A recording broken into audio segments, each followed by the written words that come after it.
Operation Firewall is what we are calling our focus on two key Senate races today. Congressman Rick Berg, candidate for the United States Senate in North Dakota, will join us till the top of the hour here momentarily. Welcome your calls, questions, and comments. He's touring a lot of the oil patch communities, and we'll talk a little bit about that. He was touring some downtown Stanley businesses earlier and checking about things there. So we got lots of ground to cover, and looking forward to our conversation. Joining us from the campaign trail is Congressman Rick Berg, candidate for the United States Senate. Hello, Rick. Nice to have you back. How you doing? Hey, Scott. Thanks for having me on. I tell you, couldn't be doing better. We're out in western North Dakota, and people are fired up about this election, and it's just great to be out here talking to people. I know you have been touring the oil patch. Where are you at today? Well, right now we're going between Tioga and Crosby, and there's just activity booming all over. I can't help but think, as a country, we've been 44 months at or near 8% unemployment, and what that means, Scott, is that means some areas are a lot higher than that. And a lot of young people across America, I think I saw the statistic that 50% of the college graduates that are under 26 years old don't have a job, either unemployed or they don't have a job in their major area. And I'm out here in western North Dakota, and all we see is economic activity. And that's part of the message. That's what we need to do for America is get some pro-growth on our energy. No question about it. By the way, after Crosby, it's Kenmare and then Minot. So a good chunk of time in the oil patch, and you're literally crisscrossing the state, right? 25 cities through between now and November 2nd. Yeah, we're 25 cities in 5 days, and like I say, it's just been really encouraging and overwhelming. Seeing people, talking to them, and people get it. This is an election that's critical. There's two different visions of our future, two different visions of our country, and we're calling this 25 city tour the drive to restore our American dream, and that's what people are saying. We have to get our country back on track. It's about our children and grandchildren. So Bill Clinton rolls into town last night for your opponent, Heidi Heitkamp, and we only counted one mention of Barack Obama and a 41-minute speech by Bill Clinton by nobody else up on the podium. Is this campaign kind of? They're trying to fool people. What do you make of the fact that the lead surrogate for Barack Obama comes to town to campaign for Heidi Heitkamp, and they all get amnesia on Barack Obama? Well, it's clearly that's been what this campaign has been up against. Really, the whole campaign. There couldn't be more clear difference on the national race as well as the state race. And, certainly Bill Clinton, who's been out of office, I think, 12 years now, having him come and speak, it kind of says something when you don't have your majority leader or your president coming to North Dakota speaking for a year and a half, when, in fact, you pledged your support to their agenda. And so I just, I think this is just such a clear difference in this race here in North Dakota. Do you want government to be the solution, or do you believe and trust in the individuals? Heidi Heitkamp has said in the debates, and Bill Clinton made a joke about it last night as well, that, Harry who? I'm not Harry Reid, Heidi says, and Bill Clinton says, look, I know Harry Reid, she's no Harry Reid. What do you think, if she were elected, would happen in the interaction between Heidi Heitkamp and Harry Reid? Well, I can tell you exactly what will happen. What frustrates me is we have this rhetoric about, well, I'm for what North Dakota wants. She cast her vote. She committed her vote to Harry Reid, and one of the first things she did, when she got into this race, he determines what comes up for a vote for the Senate. He runs it with an iron fist. The Keystone Pipeline, obviously, we don't have that. Harry Reid is an obstacle for that. We've passed 30 bipartisan bills in the House, bills that would lower the spending, bills that would stabilize the regulation and the taxes, and bills that would promote the energy industry. They're sitting like a cord of wood stacked up in the Senate. Harry Reid won't bring those up. And so, the bottom line, you can have all the rhetoric you want, but you got to look at the action. And when you commit your support to Harry Reid as keeping him in power, keeping the Senate Democrats in power of the U.S. Senate, our country is going to pay the negative price of that. And certainly North Dakota will as well. Questions or comments are welcome for our guest, Rick Berg. He'll be here till about the top of the hour. as he's traveling between Tioga and Crosby and touring the oil patch today, doing 25 cities in 5 days. 855-200-1776 is our telephone number, 701-271-1100, by email, scott@flagfamily.com.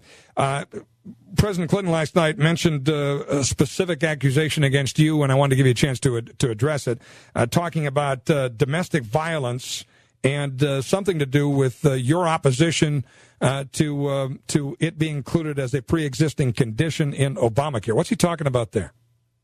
Well, I mean, these things have been twisted, and it's just so unfortunate that they've taken totally false attacks on so many things. But, one of the things my opponent has attacked, and again, it's trying to create some, their war on women, which couldn't be further from the truth.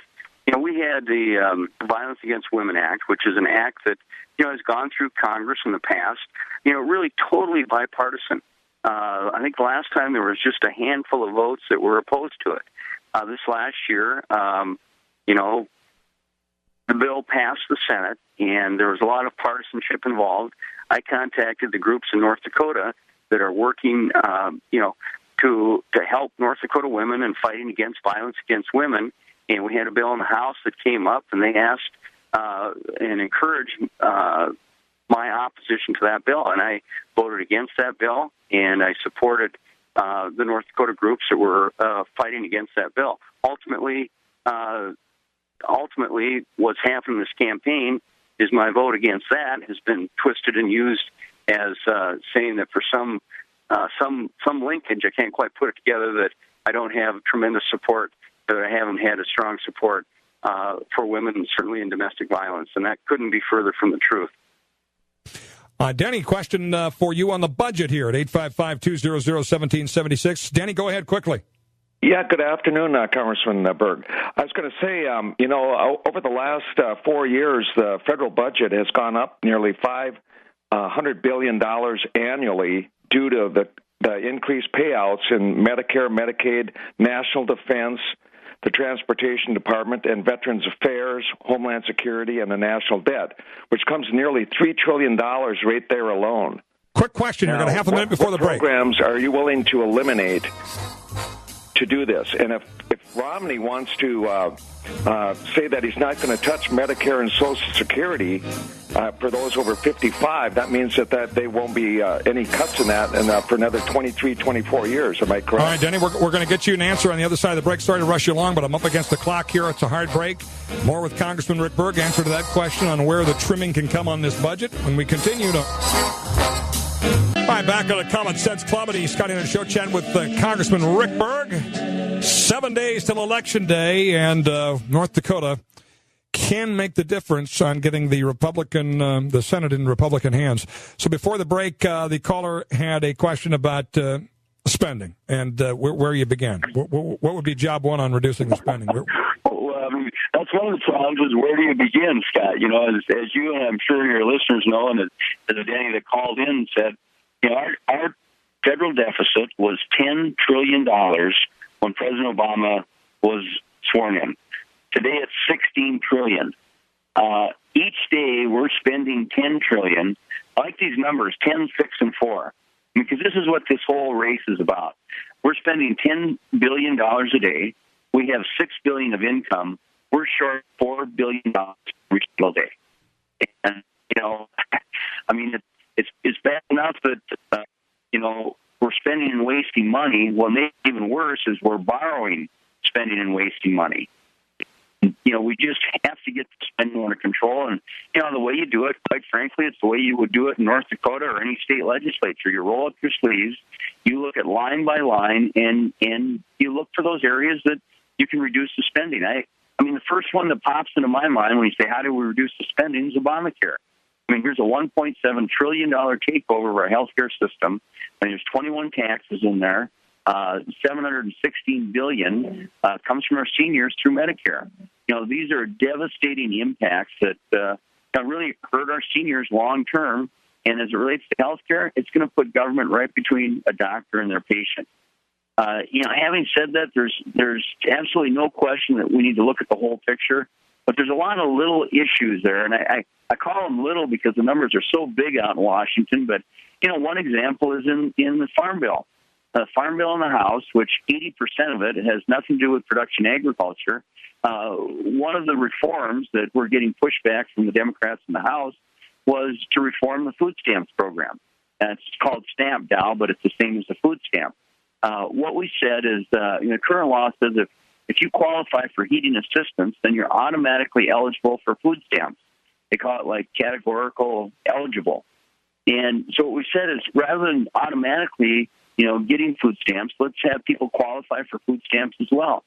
And that alone would save $4 billion. There's huge savings if we just put some common sense back into the programs that we have and focus the programs on really, as it relates to food stamps, maybe lifting people up and helping them, move forward on their own.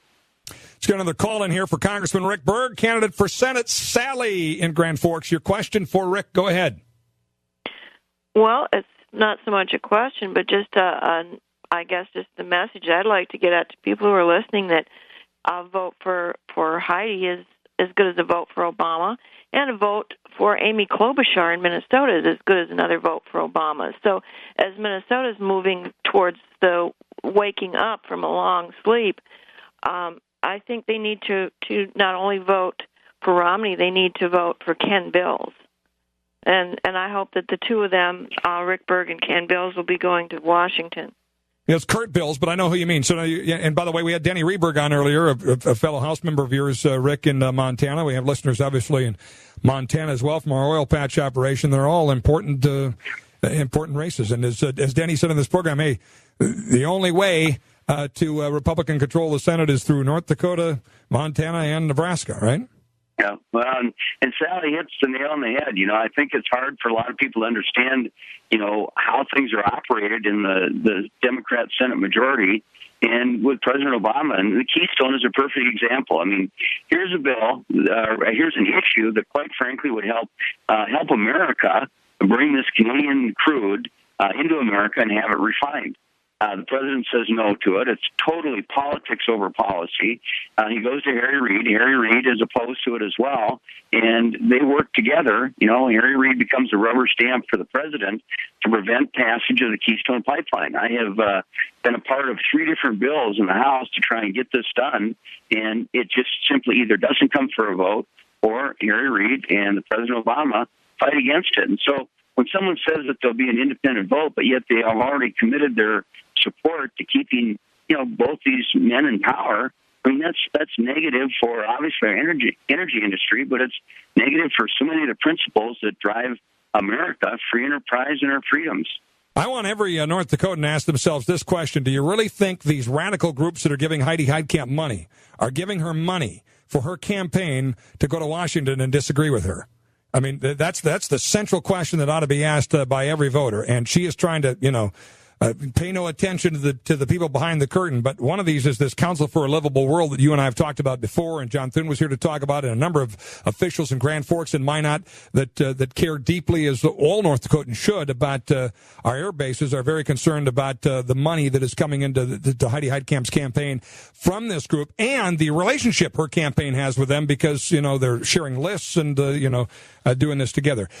She and Senator Conrad, I believe, and maybe Senator Dorgan, are running around the state today to say that this is much ado about nothing, because they too had taken money in the past from them, and nobody doubts their support for the bases. What do you say about their past support from the Council for a Livable World? Yeah, I certainly say that 2 wrongs don't make a right. And from my perspective, this is not only taking money, but it's the Heitkamp campaign solicited money from these groups.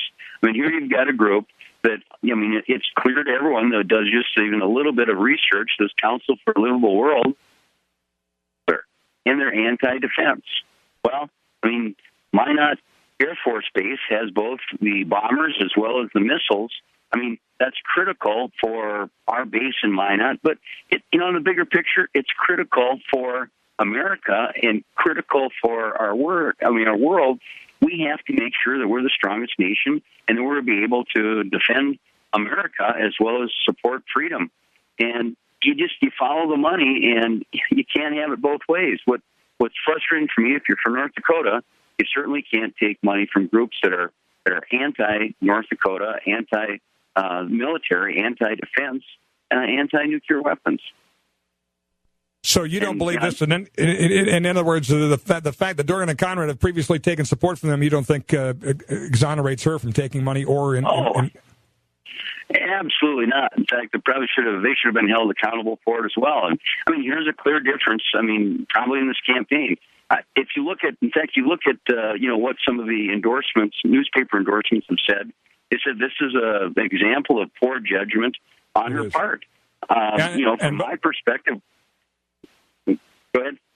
No, I'm sorry. I interrupted you. I was going to say I agree. And I'm glad the newspapers are noticing because it's an issue that hasn't really, until your campaign has raised it, been raised in many previous campaigns before by Democrats. But this is nothing new for the Democrats. This is how they funded their campaigns over the years.